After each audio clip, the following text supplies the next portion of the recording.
नमस्कार दोस्तों, स्वागत है आप सबका भद्रा आईएएस अकेडमी में। This is 8 April 2024 and Assam Tribune के न्यूज़ एनालिसिस के डिस्कशन में मैं शुभदीप आप सभी का स्वागत करता हूं।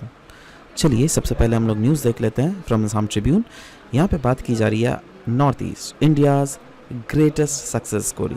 अगर आप सबसे पहला फ्रंट पेज देख लीजिएगा ना, उसी में बेसिकली इस आर्टिकल के बारे में दिया हुआ है, जहाँ पर बहुत सारे ऐसे पॉइंट्स हैं जिसको हम लोग को समझना पड़ेगा, क्योंकि नॉर्थ ईस्ट को अगर आपको समझना पड़ेगा, नॉर्थ ईस्ट में क्या क्या डेवलपमेंट्स चल रही है। यस, ये आर्टिकल बहुत ज़्यादा इंपॉर्टेंट है।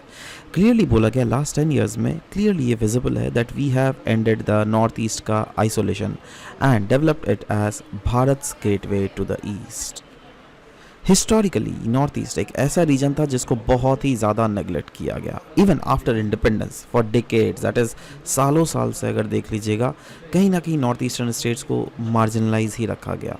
इनफैक्ट सक्सेसिव गवर्नमेंट्स तो आई, बट उन्होंने लिटिल इंटरेस्ट शो किया गया था, जिससे ओवरऑल इस रीजन को ज़्यादा डेवलप नहीं किया जाएगा और बहुत ज़्यादा लॉजिस्टिकल चैलेंजेस भी रहा था। बट समय के साथ साथ जैसे गवर्नमेंट्स इवेंचुअली चेंजेस होने लगी, यस, हमें एक पॉलिसी शिफ्ट देखने को मिला और कहीं ना कहीं ये कमिटमेंट था गवर्नमेंट्स का दैट रीसेंट इसमें जो पास्ट का जो स्टेटस को था उसको हमें चेंज करना है, राइट। और कहीं ना कहीं जो अभी तक नॉर्थ ईस्ट रीजन आइसोलेशन और इग्नोरेंस में था, उसको हमें प्राइम फोकस करना है। इसीलिए अगर देख लीजिएगा, प्रधानमंत्री मोदी जी ने personally even in this 10 year of tenure उन्होंने 70 टाइम्स यहाँ पे विजिट किया। नाउ दिस इज़ ह्यूज, है ना। ये छोटा मोटा नंबर्स नहीं है, ये बहुत बड़े नंबर्स हैं। क्लियरली बोला गया है मिनिस्ट्रियल इंगेजमेंट में भी बहुत ज़्यादा। इनफैक्ट अगर टोटल यूनियन मिनिस्ट्रीज़ का ही विजिट अगर इस रीजन में देख लीजिएगा, सिंस 2015 अराउंड 680 टाइम से भी ज़्यादा विजिट हुआ गया है। डेवलपमेंटल प्रोग्रेस की अगर बात करें, यस, सिग्निफिकेंट स्ट्राइड्स हमें देखने को ज़रूर मिले in the last decade towards ending the north eastern isolation. In fact ये एक ऐसा रीजन है जहाँ पे इन्वेस्टमेंट में भी हमें बढ़ा हुआ देखने को मिला, दैट इज सर्ज देखने को मिला, राइट।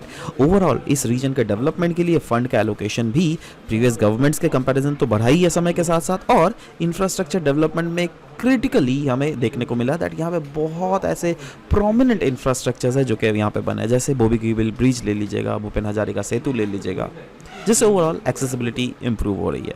और ये ही नहीं, जो पास्ट में हुआ वो तो हुआ ही है, बट अभी भी ऐसे बहुत सारे प्रोजेक्ट हैं जो क्या पाइपलाइन में है। की इनॉग्रेशन अगर देख लीजिएगा इस सेक्टर में, yes, Sela tunnel, it was very much in news, जो कि अरुणाचल प्रदेश में हुआ है। Providing all weather connectivity to border areas is also one of the major aim that is being done.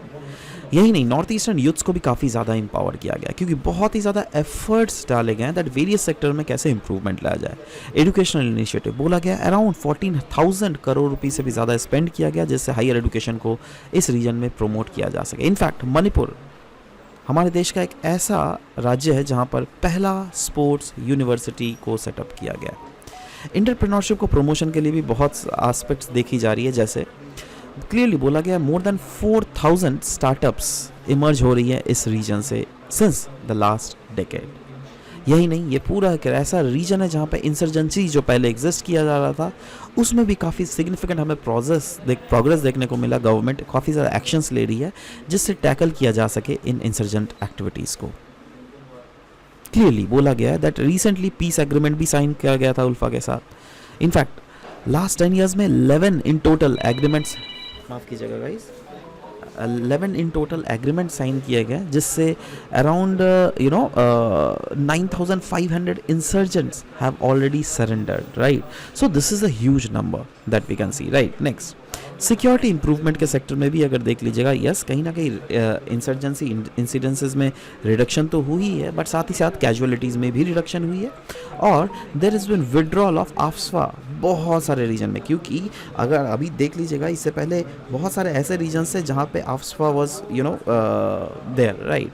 But समय के साथ साथ गवर्नमेंट ने इंश्योर किया है दैट आफ्सफा अभी भी आसाम में, मैं ये नहीं बोल रहा हूँ दैट पूरा AFSPA has been withdrawn, right, but from many parts, yes, AFSPA has been withdrawn. Infrastructure and connectivity के भी बारे में अगर बात कीजिएगा, यस कहीं ना कहीं फोकस है दैट कनेक्टिविटी को कैसे इंप्रूव किया जा सके, हर एक मोड ऑफ ट्रांसपोर्टेशन को फोकस किया जा रहा है। वो रोडवेज देख लीजिए, रेलवेज देख लीजिए, यही नहीं एयरवेज की भी बात अगर करें तो उड़ान स्कीम एक one of the prominent scheme है जिसके साथ एयरवेज को बहुत ज़्यादा अफोर्डेबल करवाया गया। इनफैक्ट अगर आप गुवाहाटी से अगर शिलोंग ट्रैवल करोगे ना, मात्र 400 रुपये में चले जाओगे आप। तेजपुर से एक जगह है लाल माटी क्या लीला माटी, I am not exactly recalling the place, वहाँ पर पता है भाड़ा अगर सुनोगे तो यू विल बी शॉक्ड, 150 रुपये में you can travel. Can you imagine this, such a cheap mode of transport. तो ये सब क्या है, कनेक्टिविटी को इम्प्रूव करने के लिए ना बोला जा रहा है। यही नहीं, rail as well as air connectivity को भी इम्प्रूव करने के लिए बहुत एस्पेक्ट्स की जा रही है। जैसे क्लियरली मैंने बोला ही पहले, वाटरवेज का डेवलपमेंट के लिए मल्टीपल वाटरवेज को ऑपरेशनलाइज किया जा रहा है, डिजिटल कनेक्टिविटी को प्रमोट किया जा रहा है, कहीं ना कहीं हर एक रीजन में मेक श्योर किया जा रहा है दैट 5G कनेक्टिविटी को ज़्यादा से ज़्यादा यहाँ पे इंश्योर किया जा सके। Next, mitigating infiltration issues. Clearly बोला गया है दैट पहले जो इन्फ्लक्स होता था ना म्यांमार से, उस बॉर्डर रीजन को सिक्योर करने के लिए अभी गवर्नमेंट अभी बहुत ही ज़्यादा फोकस दे रही है, क्योंकि जो फ्री मूवमेंट रिजीम एग्जिस्ट कर रहा था जिसके तहत इंडिया के साइड से म्यांमार और म्यांमार के साइड से इंडिया में 16 किलोमीटर्स तक वहाँ के लोकल्स लोग आ जा सकते थे, उस चीज़ को बंद किया जाएगा। मतलब free movement regime in total बंद कर दिया जाएगा, राइट। मतलब ओवरऑल मेक श्योर किया जाएगा दैट जो भी ये चीज़ें होती थी जिससे इंसर्जेंट एक्टिविटीज़ ना हो ज़्यादा से ज़्यादा, राइट। यही नहीं, पॉलिसीज़ को एडजस्ट किया जाएगा जिससे अकोमोडेट किया जाएगा चेंजिंग रियलिटीज़, और साथ ही साथ पीसफुल रिपैट्रिएशन किया जा सके। जैसे से फॉर एग्जांपल बहुत सारे म्यांमार के लोग हैं, वो अगर यहाँ पर है तो पीसफुली आराम से म्यांमार गवर्नमेंट को हम लोग वो दे देंगे, राइट। इस टाइप से है ना। यही नहीं, ये सिर्फ उसी से नहीं, बांग्लादेश के साथ भी सेम चीज़। तो ओवरऑल ये सारे एस्पेक्ट्स यहाँ पे देखे जा रहे हैं, राइट। तो आशा करता हूँ दैट ये आर्टिकल समझ में आया होगा। Next, election commission of India का Suvidha portal was there in news which was again given in Assam Tribune. Now क्यों ये न्यूज़ में था, क्योंकि अराउंड 2600 एप्लीकेंट्स असम से रिसीव किया has been received by election commission of India on सुविधा पोर्टल। नाउ सुविधा पोर्टल है क्या, यह एक टेक्नोलॉजिकल सॉल्यूशन है जिसके तहत ट्रांसपेरेंटली और एफिशिएंटली आप जो भी रिक्वेस्ट है उसको प्रोसेस कर सको।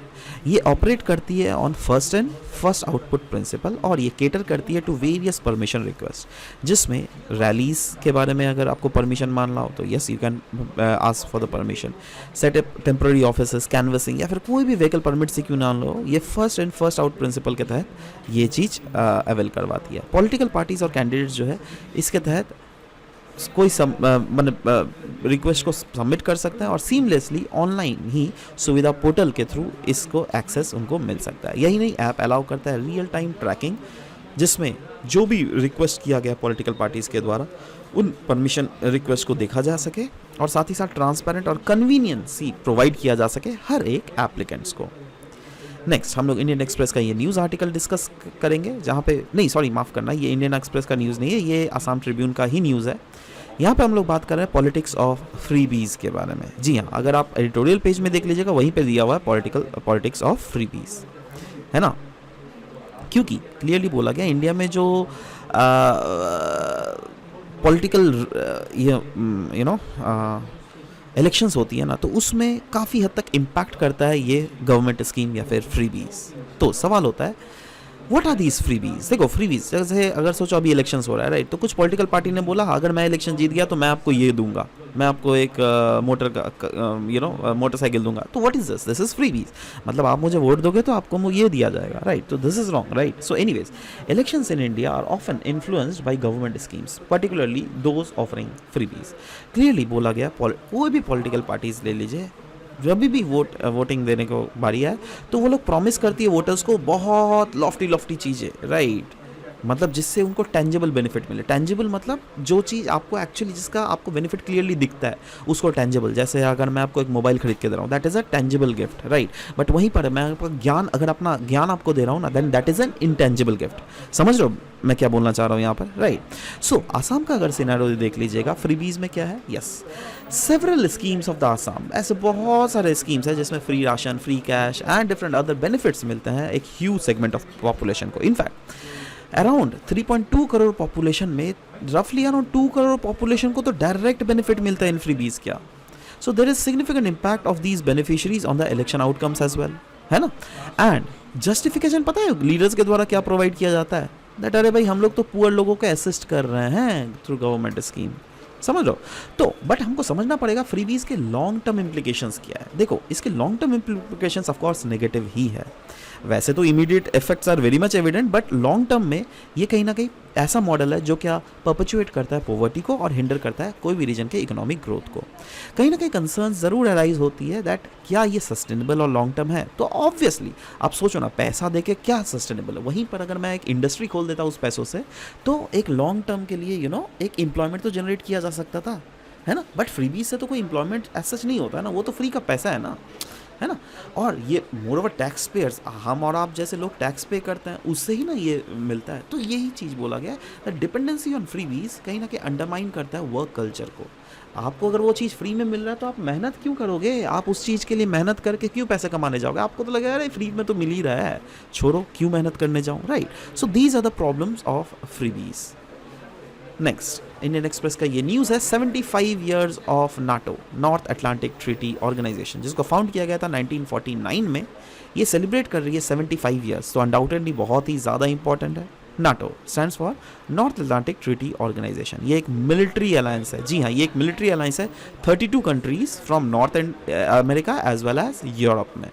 और यूरोप में कौन कौन से कंट्रीज़ है, दीज आर द कंट्रीज़। और सब्सिक्वेंट किस साल इन्होंने ऐड ऑन किए हैं ये भी क्लियरली लिखा हुआ है। एक्सपेक्ट किया जा रहा है 2024 में स्वीडन भी ऐड इसमें होने वाला है, राइट।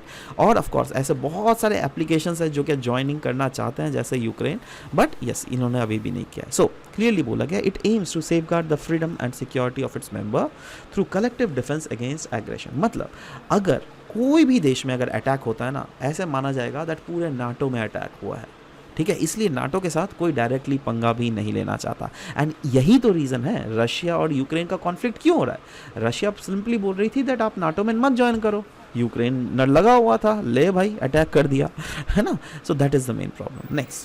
नेक्स्ट न्यूज़ दोस्तों यहाँ पे आर्टिफिशियल इंटेलिजेंस से रिलेटेड है। एक्चुअली ओपन एआई, आपको तो पता ही है, इसने चैट जीपीटी लाया था। इन्होंने अनवील किया है एक वॉइस इंजन नाम का एक सॉफ्टवेयर, जिसके थ्रू टेक्स्ट से आप ऑडियो में कन्वर्ट कर सकते हो उसको, है ना। मतलब कोई भी वॉइस को आप रेप्लिकेट कर सकते हो। से फॉर एग्जांपल कल को मैं अगर झूलन सर का वॉइस अगर मुझे मिल गया, राइट, तो मैं उस वॉइस को रेप्लिकेट कर सकता हूँ और उससे मैं टेक्स्ट टू कोई भी वीडियो या फिर वॉइस क्रिएट कर सकता हूँ। मतलब यूजर्स कैन अपलोड 15 सेकेंड का ऑडियो सैम्पल। मतलब जैसे मैंने बोला था जुलन सर का अगर मुझे ऑडियो सैम्पल को क्लिक करना है तो उनका मुझे 15 सेकेंड्स का ऑडियो सैम्पल चाहिए, और वो इंजन क्या करेगी, जनरेट करेगी audio in the same voice on a written prompt. मतलब जैसे मैंने ये पूरा रिटन प्रॉम्प्ट दे दिया, तो यूज़र, जैसे मैं अपने आवाज़ में बोल रहा हूँ ना, user can upload a 15 second audio sample, तो ये है सेम लैंग्वेज में आपका झूलन सर का भी आ जाएगा। झूलन सर का ही क्यों, शाहरुख खान का ही आ जाएगा। शाहरुख खान क्लियरली बोलेगा, hey user can upload 15 second audio sample. तो मतलब मैं सिर्फ बोल रहा हूँ, right, that this is how it goes, right. And the engine generates audio in the same voice, कोई भी अलग वॉइस भी नहीं होगा, जस्ट दैट मुझे शाहरुख खान का ये 15 सेकेंड का ऑडियो डाल देना पड़ेगा, right. So open AI undoubtedly एक पॉजिटिव एप्लीकेशन है फॉर वॉइस इंजन, एंड इसमें आप आराम से जो है बिल्कुल ही ये इस मार्केट को डिसरप्ट कर रहा है। लेकिन I am absolutely fearing the fact that future में जॉब्स का क्या होगा। बहुत सारे जॉब्स तो ऐसे ही छिन जाने वाली है। In fact deep fake technology including voice cloning have been exploited to deceive people specially during elections. हाँ, इसीलिए तो हम लोगों ने रिसेंटली डिस्कस भी किया था इसके टेक्नोलॉजी के बारे में, ठीक है। सो एनीवेज ये एक ऐसा टेक्नोलॉजी है जो कि अभी दैट इज़ इलेक्शंस के समय बहुत ज़्यादा इस्तेमाल किया जा रहा है, just in order to deceive the political other political parties and all, right. So इसे एनीवेज इन चीज़ों से हमें समझना पड़ेगा, क्योंकि these things are very much important for your exam perspective. So anyways this was all about the discussion that we had for this very session. मिलते हैं नेक्स्ट क्लास में। Till then bye bye, take care and thank you guys, thank you for listening to the whole video, thank you very much.